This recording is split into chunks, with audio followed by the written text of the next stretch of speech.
I thank you for stopping by, and whether it be today that you're stopping by or whether it's in a year, 6 months, 2 years, I appreciate it and I hope you find this helpful. I know that my channel is not popular. I know that it's not some, ooh, out there, look at all those wonderful things she cooks, because wonderful is not something we're going to be cooking very, very close in the near future. I'm reminded of videos that I saw once of people up in trees with sheets trying to catch birds, and I think that's coming to a neighborhood near you.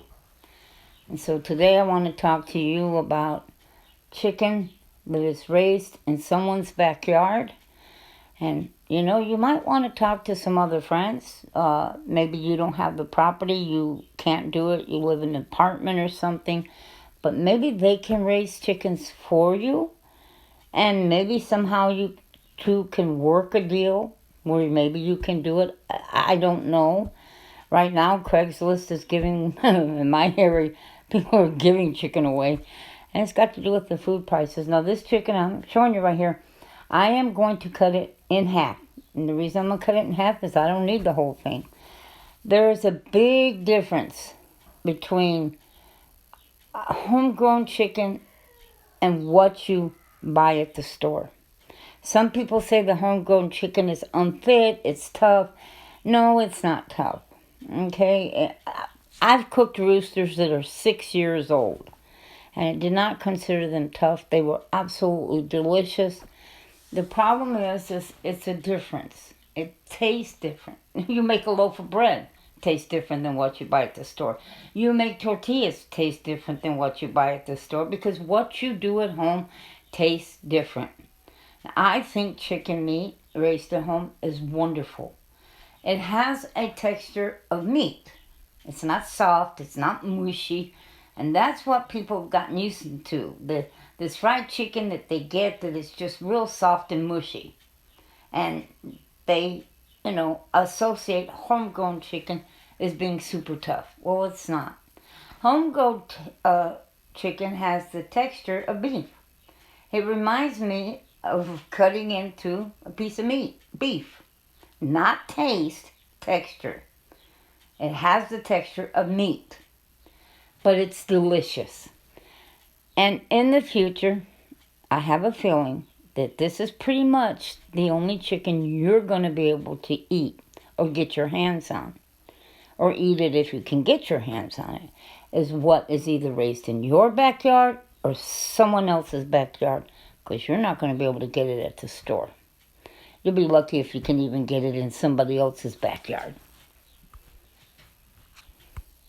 Okay, here I am. You can see I've started cutting it halfway down the middle. I'll probably have to use a different knife in a minute here to get it completely, cut in half. But like I said, I don't need the whole thing. I've got half of it cut up, but I kind of went off a little bit to one side. And this is the smaller, but that's okay. Doesn't matter. Now I'm going to set this in here. You want to use a non-stick skillet. Now, this skillet is non-stick as Teflon. But you want to make sure it's non-stick. And I'm going to turn the fire up. I didn't want it to be too high, because I've noticed with my camera, if I cook live like this and leave the sound in it, it makes so much noise, it's irritating. So I turned it down. But we're going to let this brown up real good. And then I'll bring you back and show you what else I'm going to do. Okay, I want you to see this. I tried to videotape it when I first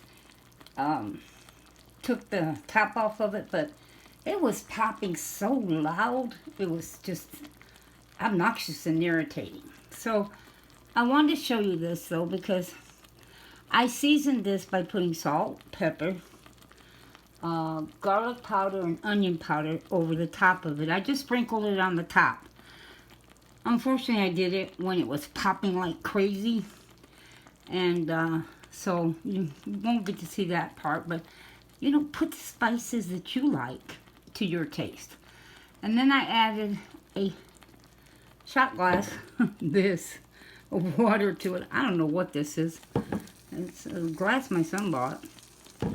And it was just the closest thing to me.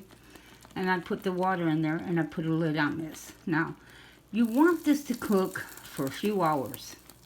You really do. You can do things in the slow cooker. I'll show you one of these days how I like to cook a old hen or old rooster in the slow cooker and what I like to make out of it. But this one here I'm going to do on top of the stove. Only half of it. And I'm going to add some vegetables to it, and I'll show you what those vegetables are.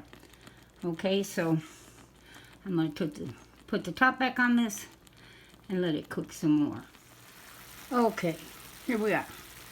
Our chicken is pretty much almost ready. I threw in some red potatoes from my garden. This is some cauliflower and some broccoli that I just kind of put around this. Now, you don't have to put what I did. You don't have to, you know, cook it per se with all these vegetables. It's up to you. You could do something different with it. But our family really, really likes it this way.